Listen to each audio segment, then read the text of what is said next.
All right, two quick updates. As you'll notice, the fish trap is no longer in the tank. I had that in there. I think I put it in there Thursday or Friday. I think Friday.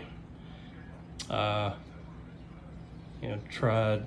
When did I try to catch the fish? Or I caught the one chroma Sunday. Tried again yesterday, then today. But when I put food in there now, the other three remaining fish just completely stay away from it.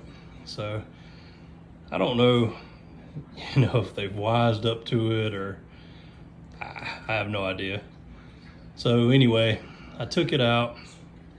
I feel like I need to try a new approach.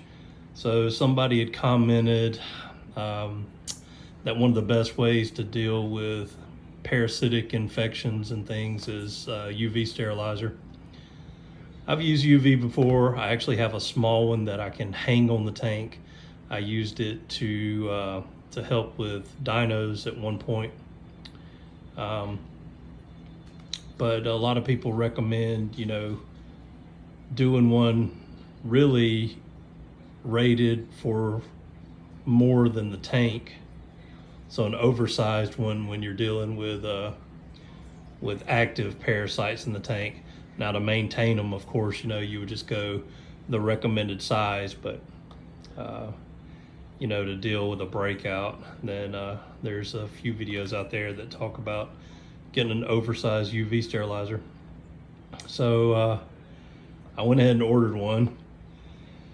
And if you, I try not to skimp on anything, just mainly for the fact I've just found it to be true so many times that you get what you pay for. And when I buy cheap stuff and try to save money, it usually just ends up tearing up easily or doesn't last any amount of time, or I have issues with it. So I ordered whatever brand it is that they sell in bulk reef supply.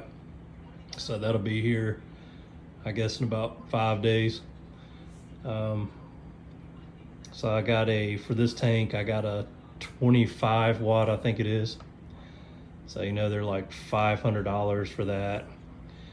And then I got a DC pump for it, so I can kind of control the flow without using like a ball valve or anything like that. So I'll update you again when that comes in. The only thing, the reason I don't run UV is, the big hype is all the bacteria stuff, and you want to get all that right in your tank. Then the other thing is, I know that if copepods and things pass through it, it sterilizes them. So I just, all the small things that you kind of want in the tank, it gets rid of them as well as the bad things. So I've never consistently run a UV sterilizer on my aquariums. I've run them consistently on a pond. The pond that I had, would, in direct sun, would turn green with algae constantly if I didn't run a UV sterilizer. So anyway, I've got that on the way, and we'll try that out because I still just can't catch the fish in there. So I'm gonna try the UV sterilizer and see if I can kill off whatever's in the tank. The only other thing is I just got in my Geo's Reef, my secondary media chamber for the calcium reactor. And I mentioned before, it was a toss-up. I was looking at the, now it's just called Octo, but the Reef Octopus calcium reactor versus the Geo's Reef calcium reactor. And it was almost a toss-up between the two. I like both of them. I just like on the Octo, I like the screw-on cap versus I don't know whether you call it like a bulkhead or whatever it is on Geo's Reef, and all the screws all around it that you have to loosen and tighten. I don't really like that style as much. And then, Reef Octo, they've been in the game, in the industry for a long time. So I don't know, just a few pointless factors almost. I guess it comes down to just personal preference, but I went with the Reef Octo. But I couldn't find a secondary media chamber that they sold separately. I know they sell a unit that has both combined, but the one that I saw for that didn't have the Varios pump, so that's the reason I didn't get that unit. So I wanted to get a secondary media chamber just to like everybody talks about, help absorb excess CO2 before it hits the tank. It's not a problem right now, but as I add more corals later and turn it up, then it might become one. So another piece that I just wanted to go ahead and have in place. So I'll just show you real quick.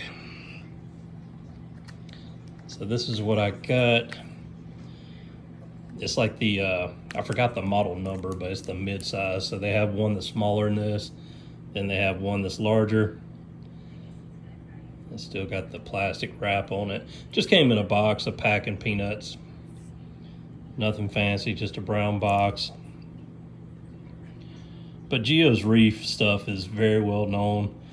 I don't know if they just sponsor a ton of YouTube channels or what. I see so many people using their sumps and all their gear and equipment, and I don't know how much people are actually just paying for it fully themselves or if it's given to them. But everything that I have, I pay for out of my own pocket. So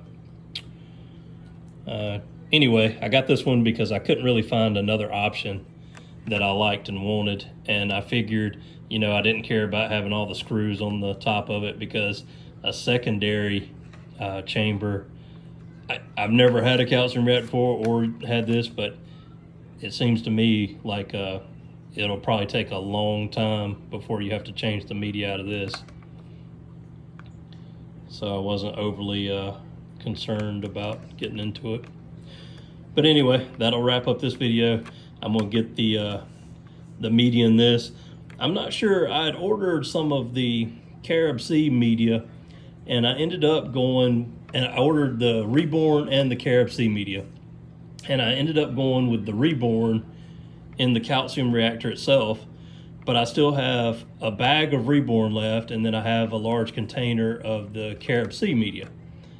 So I'm not sure if I should change it and put the Carib Sea media in this. It is kind of bigger pieces, just for flow and things, or if I should just continue using the Reborn in this as well.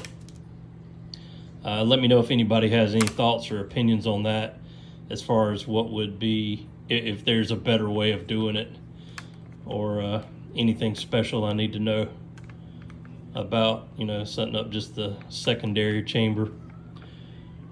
And I guess that'll wrap it up. Let me know if you have any questions, comments.